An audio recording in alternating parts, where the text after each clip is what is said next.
जाति जनगणना को लेकर एक तरफ देश की राजनीतिक पार्टियां मामले पर श्रेय लेने पर तुली हैं, वहीं देश के आम लोगों का कहना है कि जातिगत जनगणना से समाज दो हिस्सों में बढ़ जाएगा। जातिगत जनगणना करवाने की जगह सरकार को इकोनॉमी सर्वे करवाना चाहिए था। क्या है दिल्ली के दिल में, देखिए खुशबू सिंह की स्पेशल रिपोर्ट। केंद्र सरकार ने जातिगत जनगणना कराने का फैसला ले लिया है और जो पक्ष हो या विपक्ष सभी केंद्र सरकार के इस फैसले का स्वागत कर रहे हैं। सभी को ये लगता है कि देश में जातिगत जनगणना होनी चाहिए, लेकिन देश की युवा क्या सोचती है इस मुद्दे पर कि क्या देश में जातिगत जनगणना कराया जाना चाहिए, देश के भविष्य के लिए कितना बेहतर होगा कास्ट सेंसस, इस पे युवाओं की राय जानने की कोशिश करते हैं। क्या लगता है आपको कि देश में जाति जनगणना होनी चाहिए, लोगों को पता होना चाहिए कि देश में कौन सी जातियां कितनी?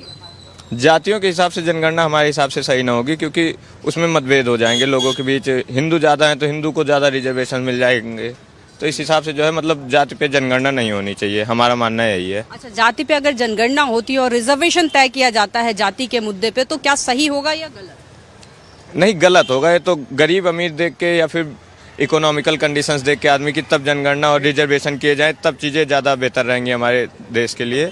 अदरवाइज जाति पे कर देंगे तो चीज़ें उसमें मिसमैच हो जाएंगी एक दूसरे से। आपको क्या लगता है? मैम, जनगणना जो है क्षेत्र के आधार पर होनी चाहिए, क्योंकि पॉपुलेशन के हिसाब से जनगणना होनी चाहिए। फिर पॉपुलेशन के हिसाब से ही मैम सीट बटेंगी और राज्यसभा लोकसभा की, तो उस हिसाब से ठीक रहेगा। वो आप बता रही हो जातिगण की उस आधार पर नहीं होनी चाहिए। बिल्कुल।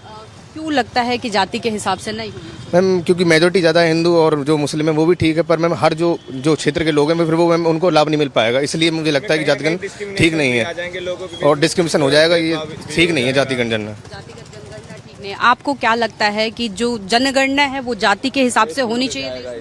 नहीं, जाति के हिसाब से नहीं होना चाहिए। अब मैं मुस्लिम है, ये मेरे दोस्त है शक्ति, अब दोनों हम साथ रहते। अगर ऐसा होगा तो फिर हम दोनों में डिस्क्रिमिनेशन होगा, थोड़ा सा अच्छा सा फील नहीं होगा। कहीं लोगों के मन में कुछ ना कुछ बातें कहा जा रहा है, सरकार के तरफ से कहा जा रहा है, ओपोजिशन की तरफ से बार बार कहा जाता है कि जातिगत जनगणना करके जिसकी जितनी हिस्सेदारी है उसकी उतनी भागीदारी दी जाए, उसको उतना उस हिसाब से रिजर्वेशन दिया जाए।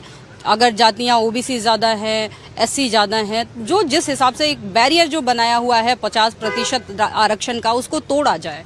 इस पे क्या सोचना है? सोच नहीं है अपने, मतलब उसी में जाति पे मत फंसाए इस भेद को। मतलब अपने जो गरीब है तो इस हिसाब से ही करा जाए। इकोनॉमिक कंडीशन है, SC/ST में है वो गरीब ही हों, या जो जनरल हैं वो अमीर ही हों, या ओबीसी हैं वो अमीर हों या गरीब हों।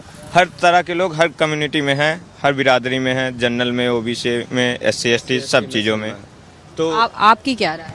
मैम, इकोनॉमिक बेसिस पे और जो फैमिली स्टेटस है और जो भी मनी टाइप जो बेसिस होते हैं उन पे हमें करनी चाहिए, उसके हिसाब से हमें रिजर्वेशन देना चाहिए। मैं तो ये मानता हूँ। केंद्र सरकार के जातिगत जनगणना के फैसले पे आप लोगों का क्या सोचना है? क्या ये सही होगा देश के लिए? मेरे हिसाब से तो ये सही नहीं है। अगर जनगणना जाति के हिसाब से हो रही है तो रिजर्वेशन नहीं हटना चाहिए, क्योंकि पहले भी रिजर्वेशन होते हुए आया है। तो उसकी वजह से जो लोग बच्चे होते हैं अदर कास्ट के और जनरल ओबीसी के, तो उन्हें फ़ायदा कम होता है, तो शेड्यूल कास्ट वालों को फ़ायदा ज़्यादा होता है। तो एक अगर जनगणना हो रही है तो पूरे हिसाब से रिजर्वेशन बराबर होने चाहिए, वरना नहीं। मतलब अगर आपका ये कहना है कि अगर जनगणना किया जाता है तो रिजर्वेशन जो कह रहे हैं आप कि बच्चों को, उन बच्चों को जो गरीब हैं, जनरल कैटेगरी के हैं, उनको पीछे छोड़ दिया जाता है, जबकि रिजर्वेशन की वजह से वो बच्चे आगे निकल जाते हैं। जो SC/ST भी हैं फिर भी फाइनेंशियली अच्छे हैं, यही कहना? हाँ, ये। और जैसे जनरल ओबीसी वाले बच्चे होते हैं जो काबिल होते हैं वो पीछे रह जाते हैं, जो ST OBC वालों को रिजर्वेशन के चक्कर में वो आगे निकल जाते हैं। आपकी क्या राय है सबसे पहले तो कि देश में जनगणना जाति के आधार पे किया जाना चाहिए? नहीं।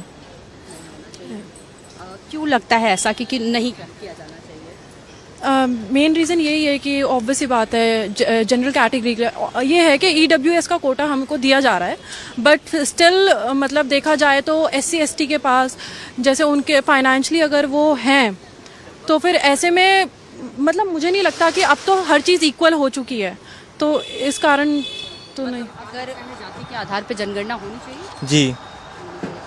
क्यों लगता है कि जाति के आधार? मतलब जब से अपना देश आज़ाद हुआ, जब से एक बार भी जाति जनगणना नहीं हुई, जिससे हमको पता नहीं चल पाता है कौन कितनी मतलब इंक्रीज हुई है कास्ट। जी। कौन सी जाति है कितनी बड़ी है? हाँ। अच्छा, अगर जातिगत जनगणना किया जाता है तो क्या लगता है कि रिजर्वेशन जो है वो जाति के आधार पे किया जाना चाहिए, मिलना चाहिए?